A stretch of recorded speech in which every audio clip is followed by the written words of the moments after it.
జల్సాలకు అలవాటు పడి చోరీలకు పాల్పడుతున్న ఇద్దరు అంతర్రాష్ట్ర దొంగలను అరెస్ట్ చేశారు నాగోల్ పోలీసులు.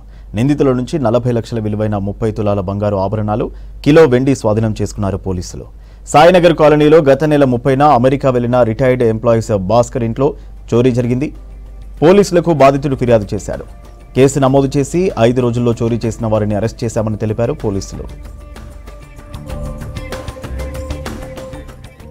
ఏంటంటే సాయినగర్ కాలనీలో ఒక శ్రీనివాస్ గారనే ఫిర్యాదు చేసినారు. వాళ్ళ సిస్టరు వాళ్ళ బావ గత నెల సెప్టెంబర్ 17న అమెరికా వెళ్ళారు. ఇల్లు లాక్ చేసుకుని, వాళ్ళ పాప అక్కడ ఉంటుంది కాబట్టి యుఎస్ వెళ్ళినారు. ఇల్లు లాక్ చేసుకుని వెళ్ళారు.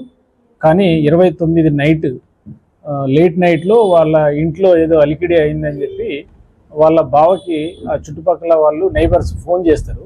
ఫోన్ చేస్తే శ్రీనివాస్ని వెళ్ళమని చెప్తే, శ్రీనివాస్ అనే ఆయన మన విద్యానగర్లో ఉంటారు, నల్లకుంట ఏరియాలో.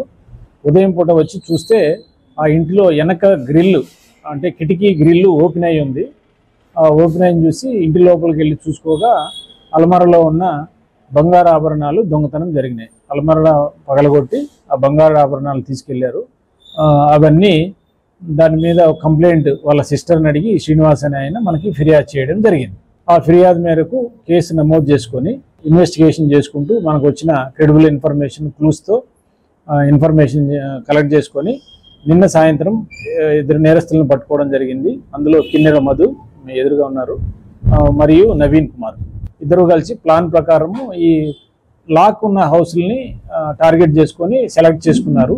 29వ తారీఖు ఆ నైట్ వచ్చి ఇక్కడ ఇందులో దొంగతనం చేసుకొని అబ్స్కాండింగ్ అయిపోయి వెళ్ళిపోయారు.